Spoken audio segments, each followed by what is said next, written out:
bugün itibariyle burada telafi yaptık. Bugün aynı zamanda mektup, kargo ve bankacılık hizmetleri de yürütecek. Hizmeti burada başlatmış oluyor. Suriye koordinatörümüz başkanımız, bölgemizde inşallah önümüzdeki haftada Kras olayıyla benzer uygulamayı hizmete almış olacağız. Buralar normale dönüyor. Sağlık kuruluşlarının destek kanserlerinde olmuş ve sağlık kuruluşlarının desteğiyle aynı zamanda oluşturulan yerel meclislerinin yönetimini biliyorsunuz. Burada oluşturulan meclis eviyle takip ediliyor. Bizler de onlara destek oluyoruz, yol gösteriyoruz, danışmanlık yapıyoruz. Temel olarak buradaki insanların canlı öğretmeyi araştırıyoruz.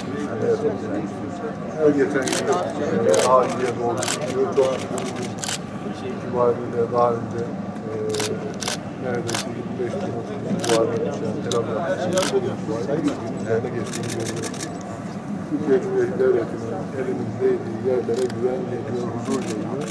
Ve buradan toprağından, elimizde yurdundan olmuş insanlarımız Suriye'nin derinliklerinde diğer yerlerde yurtlarına evlerine dönmeye başladı. Nasıl aynı şeyle benzer bulunmuş? Nasıl aynı biliyorsunuz harekatın öncesinde sırasında neredeyse esassız bir şey haline gelmiş. Harekattan hemen sonra dönen insan sayısı 50 binin üzerinde. 80 binin üzerinde Ras olayında yaşıyor. Suriyeli kardeşlerimiz.